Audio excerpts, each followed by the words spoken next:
So 10 years married, it gets real. So I'm going to watch this clip from the end. I thoroughly enjoy the end. I love the conversation starters. I love the questions. I love the answers. I love just the intensity and the stripped down nature of all of it. And so I'm going to be reacting and commenting on this couple. They've been married for 10 years. And let's see what comes of it. Let's kick it.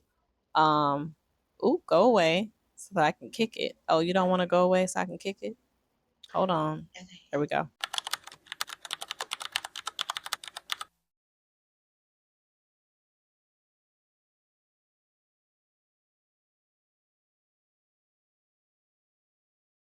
Ooh. When was the first moment you knew I loved you? That's dangerous. That's dangerous. Yeah. Whoa. That's a name. Why is it dangerous? That's a word. But you said it early. You said it so early now. It's like, I'm sure I just can't. I'm not that What good. is it? I said it on like. Okay, wait, time out. So right there, I don't even know if I can make this bigger, if it'll really. Oh no, hold on. But that was like a throwaway comment. That happened so quickly. I don't even know if she caught it because she was already in the throes of continuing the conversation and jumping in to say something. But he said, did y'all catch it? He said, it happened so quick. You said it so quickly. I can't believe this. He said, I'm not that good. I'm not that good. And reality is that in saying that sometimes we legitimately block caring and love that's genuine from another person because we feel we don't deserve it, because we are in disbelief that someone sees us or somebody sees us for real and still wants to be with us, to be there, to have our back, to support us, to they have fallen for us. And I'm like, you don't really know me, for real, like all of the sharper edges of me, and you feel like you love me. Like, I don't believe it. I'm not that good where you could just fall in love with me like that. And we have to be aware of our own insecurities, because sometimes we can, those insecurities and how we see ourselves, they become so big that they become a shield or a wall to all of the love and all of the caring that someone else wants to give to us, and we're like pew, pew, pew, and it blocks it. And so I'm in just him saying that, because he said it came from somewhere to say I'm not that good. It makes me think of how we can do that, and perhaps he did it because he was in disbelief that she could fall for him so quickly, so hard. This day, even in class, I just kind of I didn't feel like myself. So by the time I got home, it was clear, like I had a fever. Around like maybe like 10 o'clock or so. I don't know, maybe 11, I'm not sure. Yeah. I hear a knock at my door. I with the little strength I had, I get up to open the door. Like, and I heard you. He said, God, you okay? And instantly went into talk with me. It seemed like it like a matter of time. Yes. I was better off like eating food. It's either she loved me. It's either she loved me or she crazy. I think this is so beautiful because the moment that he's saying that I knew that you loved me was a moment that you cared for me at my most vulnerable, at my weakest. And then somehow your presence and your desire to care for me made me motivated to eat something, to care for myself, to make me feel better when I felt like I was down and out physically. Because when we are sick and we can't do simple things for ourselves, we are in a vulnerable state, right? The Whether you said this in your vows or not, we know that in sickness and in health, and the in sickness can be big things, it can be chronic things, but it can just be in those moments where we need someone. And for so many people, it's difficult to need someone else. It can feel like it's a very intimate thing. And so I think it's beautiful that he's saying that that's the moment where he's like, she loves me. Either she loved me or she crazy. And he chose to make me believe like, nah, this girl really cares for me and really loves me. There's something here. What's something? you would never have if it wasn't.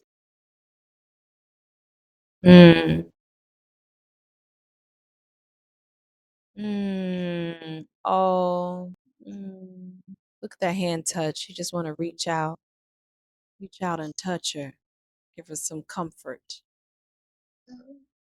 Like the way you believe in me, like it helps me like love myself more. Mm. You got so emotional here, and she said something really powerful, that you give me so much strength that it helps me love me more.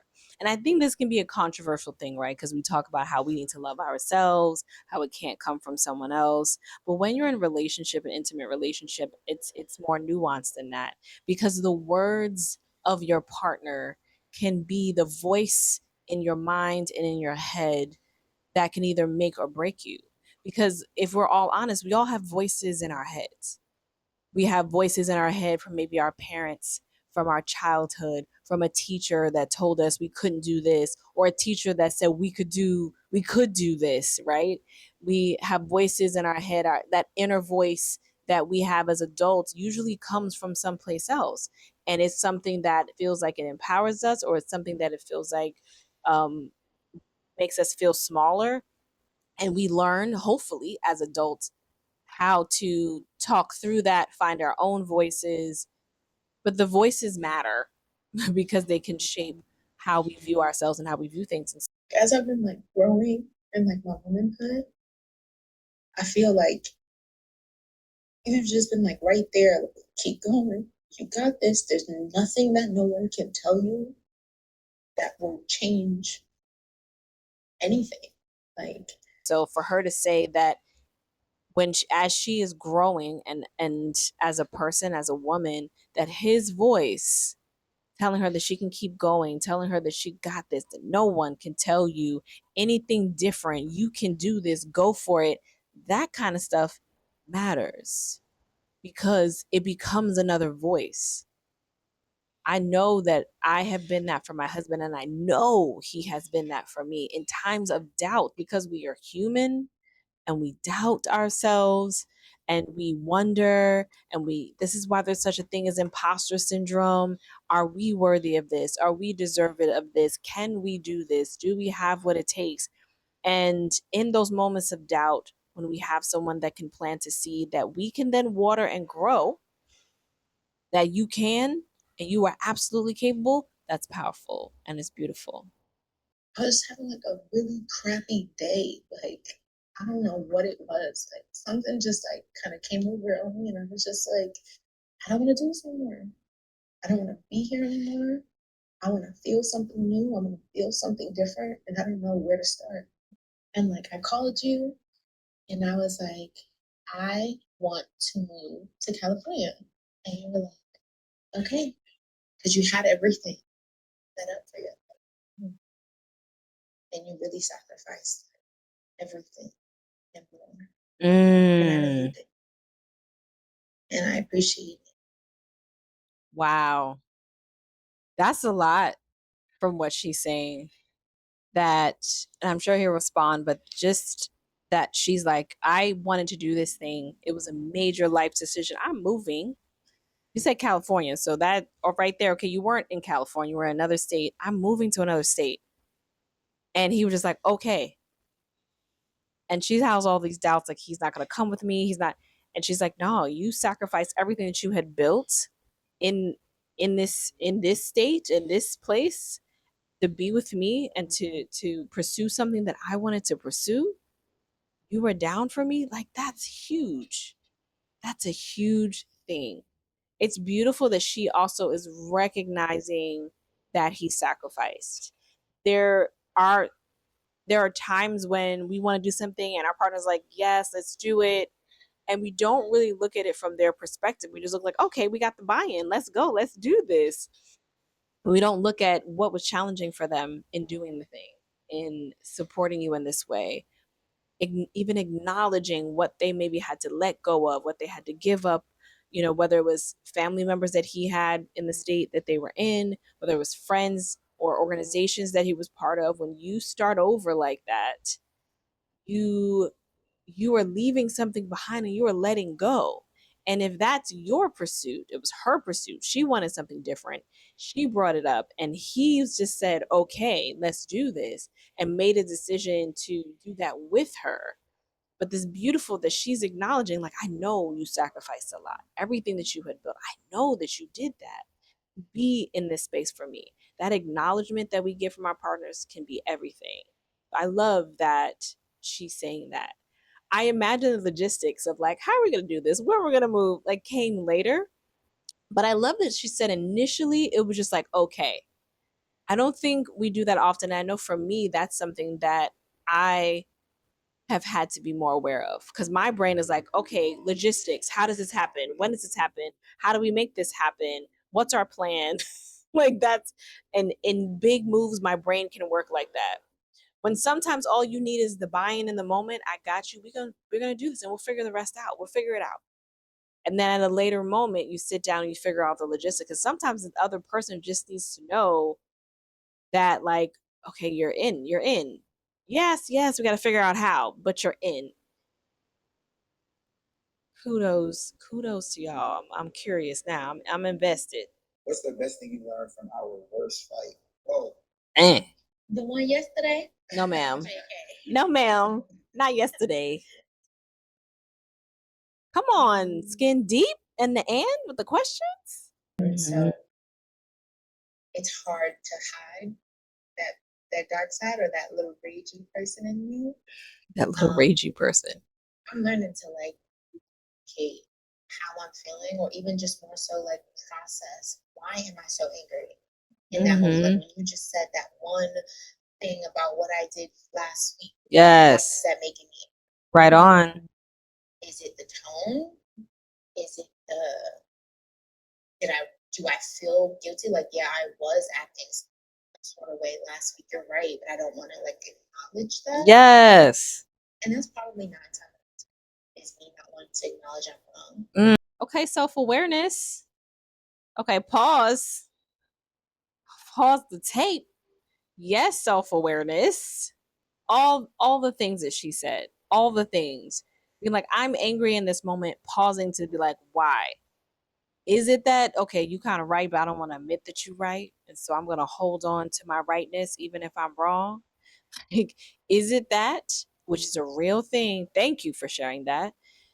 And yeah, is it the tone? What about what happened was triggering for me?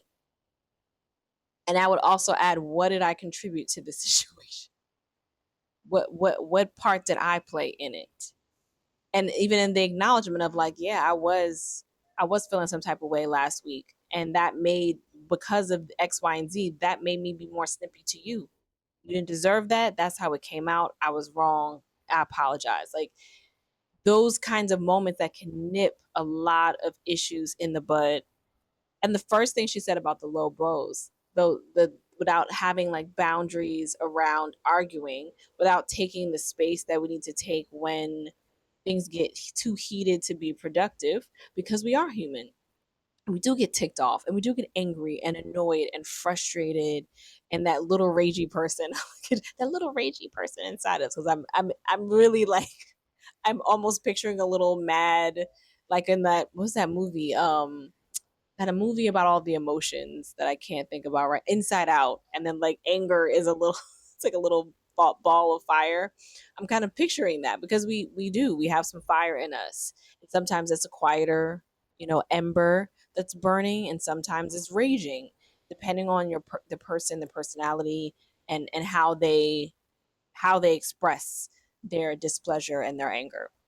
But absolutely, being able to, and all we can do is be aware of that, like she's saying, and to ask ourselves those questions and to move then accordingly, right? What do you need to hear from me? I need to hear that you do trust me. To hear it. I believe it, but to hear it. Yes, I hear this. I mean, as a marriage coach, I definitely hear this a lot, um, from men and women, but a lot from men, that I want to hear that you trust me, and I want to hear it. I thought it was interesting that he said, I believe it, but I need to hear it.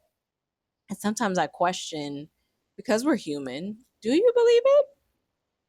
Do you believe it? And we all have to ask ourselves that question, because the hearing it is the reminder, and sometimes the valid the you know the reminder, and like not necessarily the validation, but the reminder and um the proof.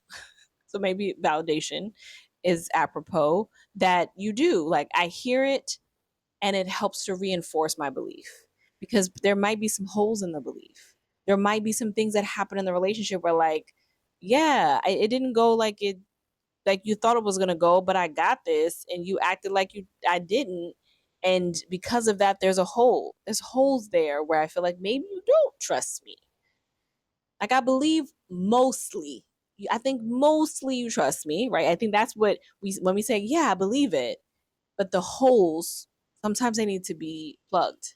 And hearing you say that helps me plug those holes, because you had a human moment, whatever your human moment was, but that human moment created some gaps for me that I want to close. Hearing you say it helps me close those gaps.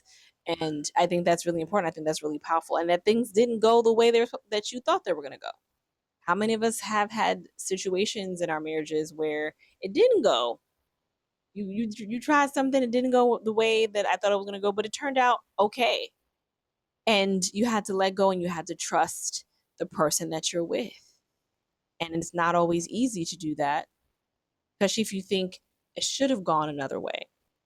But that's what the trust is, right? That's why it's such a fragile and strong thing. And yeah, I love that he was able to clearly articulate, like, I need to hear you say you trust me. And I do. Sometimes, like I told you, I don't like to say anything. So sometimes Mm. I just, because she brought it up again, she's like, I don't like saying that I'm wrong. I think if that resonates, and when that resonates with us, we have to stop and be like, what do we think it says about ourselves when we are inaccurate, when we are not right, when we are wrong, however you want to put it? What do we feel like it says about us and who we are and our identity? And one thing that we all need to learn to do is separate who we are and our identity from the mistakes that we make. They don't define us, and from being quote unquote wrong. I'm sure there's some stuff to uncover about why that's the case, but a lot of times it's because we attach being wrong to, oh, I'm stupid. Oh, I'm incapable. Oh, you don't think I can do this. Oh, you think I'm just some loser. Oh, you think I'm lazy. We attach being wrong to characteristics of our person. And that is why being wrong is such a trigger. When really it's just like, oh, okay, messed that up. Didn't get that right. Okay, well, now I've learned. Now I know. It doesn't define who you are. It's just a moment in which you didn't know something, or you got something, something wasn't, right. Like, and it's okay. It is okay. And the only way that we usually are able to really tap into it being okay is through that separation, separating our identity from the mistakes or from the errors or from being wrong. how do you think we love different, and how does that affect it?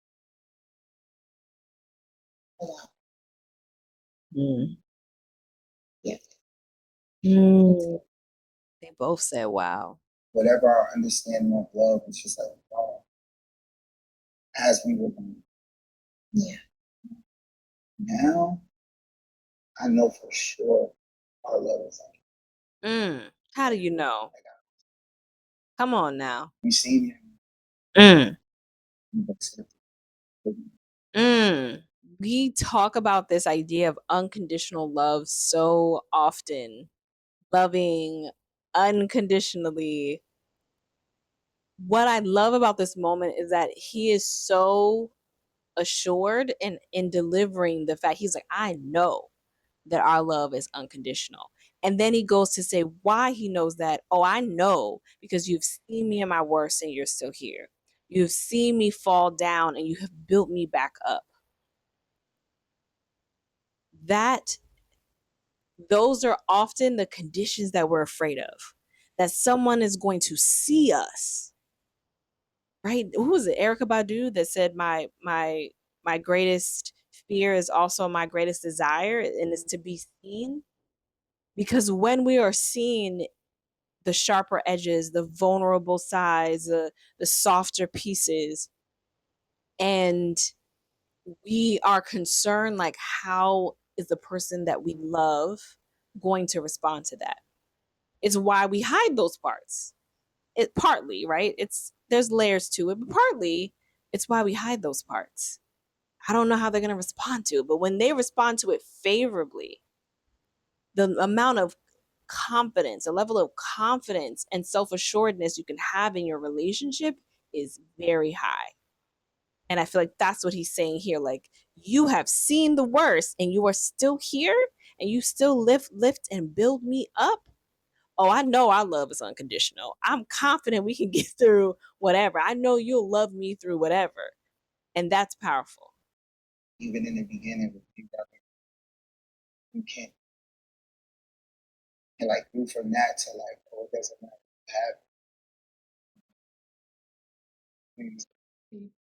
I know she's about to ask a question, but I have to just liken that back to the beginning when he talked, when he threw that thing in there that I don't even think she noticed. When he said, like, I can't believe that you're saying that you love me so quickly. I'm not that good. And hear him saying now, that was in the very beginning of the relationship. And to hear him say now, we have been through so much. You have seen so much of me that I feel like, oh, no matter what happens, you're going to be there and you're going to love me through it. That's a 180 right there, to be like, I'm not that good. To realizing like when you show those parts of yourself that you thought are not, that you thought were not that good, she's still there. She's still loving you through that. And that's how you know it's unconditional. It's beautiful. The way I show love to you different because I think you do show me unconditional love. If you're not gonna love my food, that's it. Outside. I think it's different, but I think it's amazing. Like, why would we express something the same way? That's very true. Absolutely. I love that. I love that she asked that question and that she recognized, again, she's very self aware, recognizing these parts of her that probably, yeah, I can be a little like, oh, I'm done. I'm after, maybe a little bit dramatic around that. But him acknowledging, like, we're two different people. Why would I expect you to express yourself in the same way that I express myself? Why would I express you to think and have the exact same perspective as I have? Because some people do, consciously or unconsciously, want that and believe that that's what's going to make a strong relationship. But the awareness that he's showing around, we're different people. Let's get to know who we are and understand how we express and how we move and how we deal. That makes more sense. That's more important. Right on. So, yes. Oh, I love them. Looking at their entire space, first of all, go watch the entire video. I just took clips from it. It's not that long. I think it's like 15 minutes. I'm sharing that down in the description below. But just after a decade of marriage and however long in a relationship, for them to, well, now it's longer than a decade, but by the time that interview was done, it was a decade.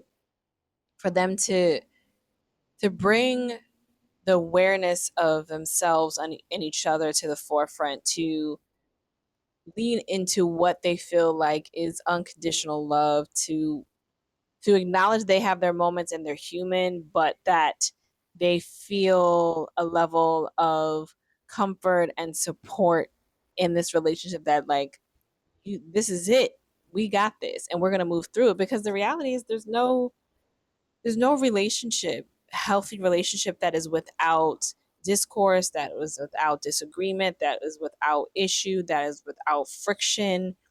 And even as adults, when I sometimes ask, what do you want? And there's like, I don't want us to have any issues. I don't want us to have any friction. I don't want to have any arguments. And it's not the lack of that that makes a relationship healthy. It's just how you deal with it, how you move through it. Are you willing to look at yourself?